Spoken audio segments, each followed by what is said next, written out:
Yang udah pasti kita nggak nyiapin, karena kita mau nyiapin gimana, kita nggak ngerti yang mana orangnya, ya kan? Tapi juga kalau cuma nunggu, nggak nunggu kita berusaha memenuhi kriterianya. Itu kesibukan kita, kriteria untuk layak dipilih Allah menjadi pasukan Al-Mahdi.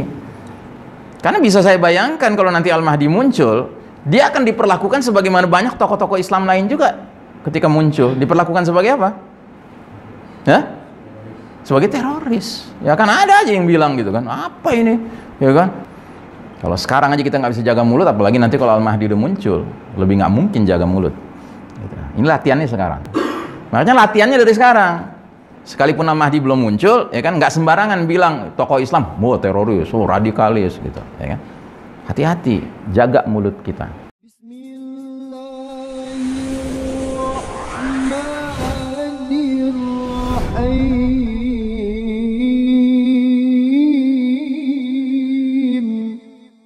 Nah, jadi saudaraku rahimakumullah, bila jadwal sunnatut tadawul ini sudah dekat, maka kita akan menyadari bahwasanya akan terjadi sebuah proses peralihan babak dari babak keempat di mana kita hidup sekarang, the world as we know today, dunia yang kita kenal hari ini, menuju babak kelima, yaitu babak masa kejayaan Islam. Babak keempat ini adalah babak peradaban sekularistik materialistik, secular materialistic civilization, babak hegemoni global kaum kafir, babak kezaliman merata, babak sistem dajjal, babak mulkan jabriyatan. Ya. Kita akan berpindah ke babak kelima nanti, babak kejayaan Islam, di mana dinul Islam zohir di atas segenap din lainnya, liyuzhirahu alat dini kullih. Itu janji Allah, pasti Allah akan penuhi janji itu. Keadilan memenuhi bumi. Ya, seperti hadisnya Nabi mengatakan, ubashirukum bil mahdi yub'atsu fi ummati ala ikhtilafin minan nasi wa zalazil yamla'ul arda qistan wa 'adlan kama muli'at jawran wa zulman. Kukabarkan berita gembira hadirnya Al-Mahdi ke tengah umat ini saat perselisihan antar manusia menjadi-jadi, saat gempa-gempa, bencana-bencana alam dahsyat terjadi. Al-Mahdi akan penuhi bumi secara merata dengan keadilan, sebagaimana bumi dipenuhi secara merata dengan kezaliman. Ya, hari ini yang kita saksikan adalah makin hari makin meratanya kezaliman. Jangan didoain supaya makin merata, enggak. Kita tetap mendoakan agar kita terlindungi dari kezaliman. Tapi ini realita skenario Allah yang pasti akan terjadi. Ya.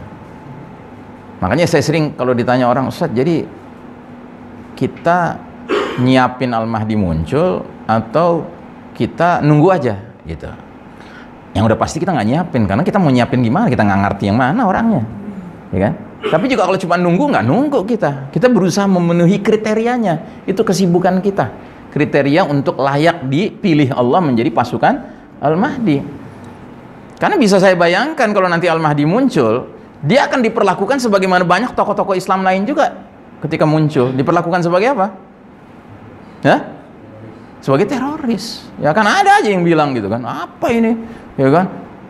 Masa udah ada negara di situ mau dibaiat lagi orang gitu, di Ka'bah lagi ngebaiatnya, gitu. Ya kan? Pastilah. Ya. Bisa Anda bayangkan gitu. Makanya latihannya dari sekarang. Sekalipun Al-Mahdi belum muncul, ya kan, nggak sembarangan bilang tokoh Islam, teroris, radikalis gitu, ya kan? Hati-hati, jaga mulut kita. Kalau sekarang aja kita nggak bisa jaga mulut, apalagi nanti kalau Al-Mahdi udah muncul, lebih nggak mungkin jaga mulut. Gitu. Ini latihannya sekarang. Nah, jadi di era itu nanti tidak ada yang mau menerima sedekah, saking sejahteranya umat. Ya. Dan sudah barang tentu itulah era babak khilafatun ala minhajin nubuwah. Nah, namun tidak mungkin kita sampai ke babak masa kejayaan Islam itu sebelum perpindahan dari babak the world as we know today ke masa kejayaan Islam itu kita harus lewati masa transisi. Nah, masa transisi itu mencakup peristiwa-peristiwa dahsyat yang besar yang harus kita hadapi. Makanya kalau sekarang ini kita dengar saudara kita yang meninggal, kawan kita yang meninggal, terutama orang soleh, muwahhid, mujahid gitu ya. Ya, kita dalam hati mungkin mengatakan, oh, Allah lebih tahu bahwa Allah ingin melindungi dia dari kerusakan zaman yang makin dahsyat. Gitu. Cuma pertanyaannya tinggal kita ini bisa nggak melewati masa-masa yang sulit ini nanti? Gitu. Atau sebaiknya kita juga nanti sama Allah jadwal matinya diselesaikan sebelum kedahsyatan ini datang. Tuh. Ya, kita nggak tahu. Mungkin kalau kita dipanjangkan umur, mungkin itu tanda-tanda kita diberi kemampuan menghadapinya. Tapi jangan-jangan juga kita diperpanjang umur dalam kerangka supaya khianat kita lebih besar. Nauzubillah min dzalik, ya. Jadi jangan nentuin jadwal mati juga. Udah serahin aja sama Allah jadwal mati, ya. Tapi yang pasti semua kita harus istiqomah. Nah, jadi selanjutnya kaum kafir Yahudi Nasrani ini merancang mengokohkan tegaknya sistem kafir syirik yang mereka kasih nama Novus Ordo Seclorum. Ini sudah kita bahas, ya. Novus Ordo Seclorum adanya di kertas ini, uang $1 Amerika Serikat, yang kalau kita teropong, ya, maknanya adalah New World Order. Novus New Order Seclorum, Secular World, New World Order, tatanan dunia baru. Sebuah tatanan di mana semua penduduk planet bumi ini dimasukin dalam satu kotak piramida tunggal, mengerucut kepada pimpinan yang simbolnya mata sebelah. Makanya kita menyebutnya sistem Dajjal. Ya, jadi sistem kafir syirik yang mendominasi dunia hari ini lebih pantas disebut sistem Dajjal. Termasuk lembaga internasional yang katanya untuk merukunkan berbagai bangsa-bangsa yang aneka ragam di muka bumi ini dengan istilah perserikatan bangsa-bangsa ini, yang simbolnya seperti ini. Ini simbol di depan layar saja, ya. Di belakang layar simbolnya apa? Nos juga, Novus Ordo Seclorum. Ini cita-cita mereka mewujudkan sebuah tatanan dunia baru yang ujung-ujungnya untuk menyambut kedatangan Al-Masihud Dajjal, ya. Nah, jadi saudaraku rahimakumullah, dalam kitab Syekh Mubayyad Ensiklopedia Akhir Zaman, beliau membuat kronologi 10 tanda besar, dan ternyata Khurujud Dajjal, tanda besar keluarnya Dajjal itu terjadi setelah peristiwa-peristiwa dahsyat terjadi, termasuk setelah hudur Al-Mahdi, hadirnya Al-Mahdi. Jadi sebelum Dajjal muncul, Al-Mahdi, ini saat-saat kita menyiapkan diri. Jangan sampai kita kehilangan peluang. Sebelum Dajjal muncul, kita nggak mendapatkan peluang bergabung dengan Al-Mahdi. Padahal perintah Nabi sangat jelas, fa idza ra'aitumuhu fabayi'uhu walau habban 'ala thalji fa innahu khalifatullah al-mahdi. Bila kalian sudah melihat tanda-tanda indikasi-indikasi kemunculan Al-Mahdi, berbaiatlah dengannya sekalipun harus merangkak-rangkak di atas salju, karena sesungguhnya dialah khalifatullah al-mahdi, gitu. Nah, cuma saya berbeda pendapat dengan Mubayyad. Saya belakangan merenung, ya kan, saya menduga Al-Mahdi itu bukan di sini posisinya, tapi di sini. Sebelum tanda-tanda besar ini, bukan di sini. Kalau di sini, akibatnya apa? Al-Mahdi muncul setelah hantaman keras meteor besar yang mengakibatkan salah satunya teknologi canggih habis. Kalau teknologi canggih habis, Al-Mahdi muncul, nggak semua kaum muslimin tahu dong. Kalau saya berhusnuzon kepada Allah Ta'ala, pastilah Allah memberi kesempatan seluruh muslim seluruh dunia tahu dulu Al-Mahdi sudah muncul. Sehingga sisanya tergantung kepada setiap muslim masing-masing. Mau segera bergerak nggak berbaiat pada Al-Mahdi? Atau masih nunggu, masih ragu-ragu, masih bingung gitu, ya kan? Yang akibatnya apa? Ya keburu, mati lampu. Gitu, mati lampu, mati HP, mati semua-muanya. Tinggal masih di Indonesia, jarak dengan Arab jauh banget. Gitu. Akhirnya apa, ya udah ngendon di sini, ngadepin siapa? Ngadepin Dajjal. Gitu. Tinggal pilih. Kalau Al-Mahdi muncul ketika masih viral, masih beritanya masih bisa viral, ya kan? Kita nggak boleh berlama-lama, segera berangkat. Gitu. Karena perintah Nabi gitu kan, walaupun harus merangkak-rangkak di atas salju, ya kan, menunjukkan betapapun sulitnya, usahakan untuk bisa dipenuhi itu. Tapi kalau memang nggak bisa dipenuhi juga, ya apa boleh buat? Ya siap-siap bikin kampung akhir zaman di sini. Kumpul sama saudara-saudara mukmin, siap-siap ngadepin fitnah yang paling dahsyat, Dajjal. Gitu. Atau pelan-pelan berusaha untuk gabung juga ke sana, tapi ya berat sekali, udah nggak ada pesawat, udah nggak ada kapal laut yang canggih, ya kan? Kalau sekarang kan masih ada. Gitu. Tapi sekarang pun sudah dipersulit dengan apa? Naik kapal mesti pakai rapid test, mesti PCR, ya kan? Harus bebas COVID, ya kan? Ini rancangan-rancangan mereka semua ini. Karena mereka tahu bahwa ini akan datang nih seorang pemimpin. Ya, mereka tahu, Pak. Mereka belajar ilmu akhir zaman. Makanya kalau mereka aja yang kafir belajar, masa kita nggak belajar? Gitu. Nah, jadi saudaraku rahimakumullah, si Dajjal ini muncul ketika dunia ini, ya, pelan tapi pasti sudah mulai mengarah kepada keadilan makin merata.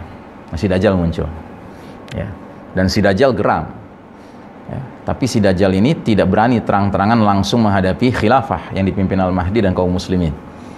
Tapi dia cari mangsa di wilayah-wilayah yang jauh-jauh. Makanya yang tetap tinggal di Indonesia termasuk mangsa-mangsa awalnya Dajjal nih. Gitu. Iya.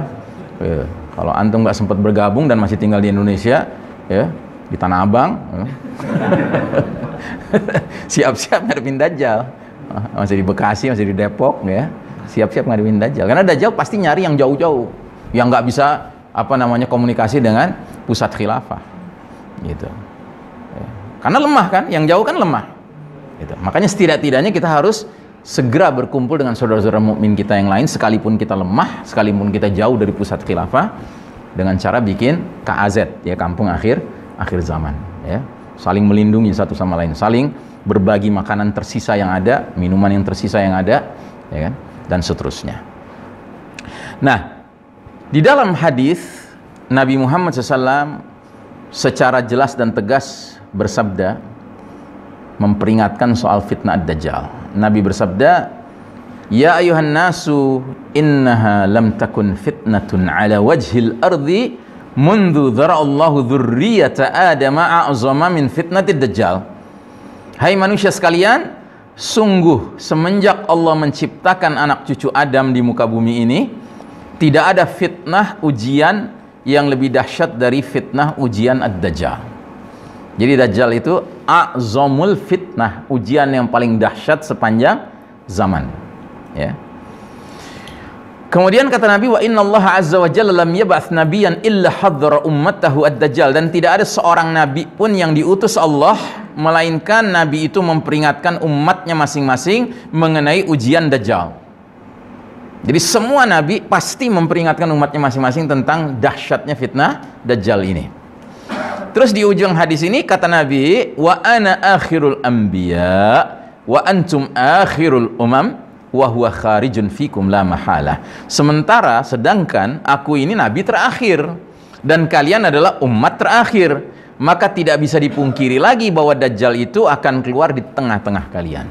Maksudnya, nabi demi nabi sudah memperingatkan soal akan munculnya Dajjal. Nabi demi nabi sudah wafat satu persatu, termasuk nabi kita sudah wafat, ya kan? Sementara Dajjal belum keluar. Berarti Dajjal akan muncul di tengah-tengah umat Nabi Muhammad SAW di masa umat nabinya sudah wafat. Dan kita, saya, anda, antum semua ini, kita termasuk umat Muhammad SAW yang hidup tanpa nabinya, yang berarti kita potensial ketemu Dajjal. Ya, soal benar tidaknya kita ketemu, ya kita berharap pada Allah nggak ketemu. Ya, jangan berharap ingin ketemu Dajjal. Ya, ada hadisnya Nabi mengatakan, man sami'a bid Dajjal falyan'a anhu. Barang siapa mendengar Dajjal mendekat ke kampungnya, ke negerinya, ya, hindarilah dia. Ya, jadi jangan berharap ingin ketemu Dajjal. Jangan perlakukan Dajjal kayak selebritis yang anda doyan pengen selfie berdua dia. Gitu. Dajjal ini fitnah paling dahsyat. Ya, jangan sekali-kali nantangin deh. Gitu.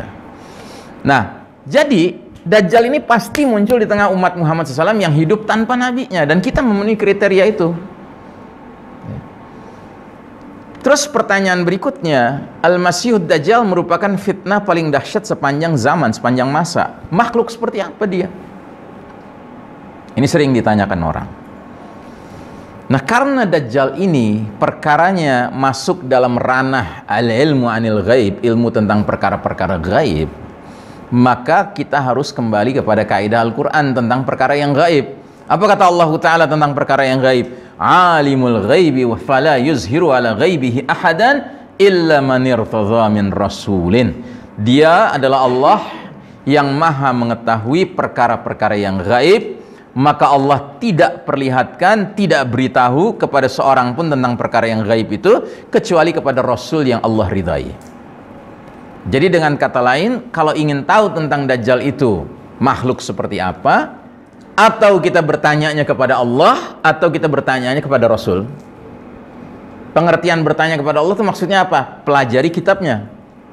Pengertian nanya ke Rasul itu maksudnya apa? Pelajari hadis-hadisnya.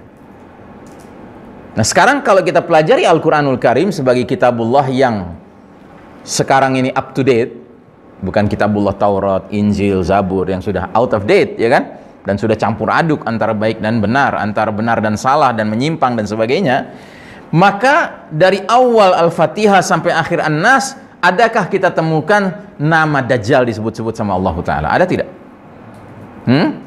Ada atau tidak? nama Dajjal disebut dalam Al-Quran? Tidak ada. Ya. Dan para ulama sudah selesai mendiskusikan ini. Ya. Makanya jangan ada yang secara serampangan berkesimpulan, Ustadz, gua nggak percaya adanya Dajjal, buktinya di Quran nggak ada namanya disebut. Ya, kasihan deh loh. Itu. Ini para ulama udah selesai membahasnya. Dan kesimpulan para ulama, kenapa Allah Ta'ala tidak menyebut-nyebut tentang Dajjal padahal dia fitnah yang paling dahsyat sepanjang zaman? Karena Allah Ta'ala ingin menghina Dajjal.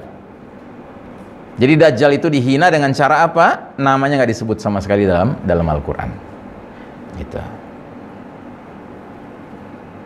Kan kayak gini, kayak kalau sebuah kekuasaan yang zolim nggak suka dengan seseorang, ya, maka berita tentang orang itu ditutup-tutupi, nggak boleh diberitakan, gitu. Karena apa? Karena kalau diberitakan jadi menarik perhatian, kan? Dan orang itu merasa GR dong, gitu. Nah begitu juga dengan Dajjal ini. Dajjal ini sedemikian Allah ingin hinakan sampai namanya saja nggak disebutkan di dalam Al-Quran. Tapi kata para ulama, ada isyarat tentang Dajjal yang disebutkan Allah secara tidak langsung. Di mana isyarat itu ada di surat Al-An'am 158. Allah berfirman, hal yanzuruna illa an ta'tiyahumul malaikatu aw ya'tiya rabbuka aw ya'tiya ba'du ayati rabbik yauma ya'ti ba'du ayati rabbika la yanfa'u nafsan imanuha lam takun amanat min qabl aw kasabat fi imaniha khaira qul intaziru inna muntazirun. Artinya, yang manusia tunggu-tunggu, nanti-nantikan tidak lain hanyalah kedatangan malaikat kepada mereka untuk mencabut nyawa mereka, yakni kematian, atau kedatangan Rabbmu. Kapan itu? Pada hari berbangkit nanti di padang mahsyar Allah akan tampil di hadapan semua umat manusia. Atau kedatangan sebagian ayatu rabbika, tanda-tanda Rabbmu, ya. Dan pada hari ketika sebagian tanda-tanda Rabbmu itu datang, tidak lagi bermanfaat iman seseorang bagi dirinya sendiri yang sebelum itu nggak pernah beriman, atau dia belum mengusahakan kebaikan dalam masa imannya, ya. Jadi kalau nanti tanda-tanda Allah itu sudah muncul, tanda-tanda Rabb sudah muncul, maka orang yang kafir dan orang yang muslim tapi nggak pernah berbuat kebaikan, muslim dugem tadi, ya kan, yang salah gaul, ya kan, temannya lebih akrab dengan orang kafir daripada orang mukmin, ya kan, maka mereka ini sudah celaka, mereka binasa, mereka, ya.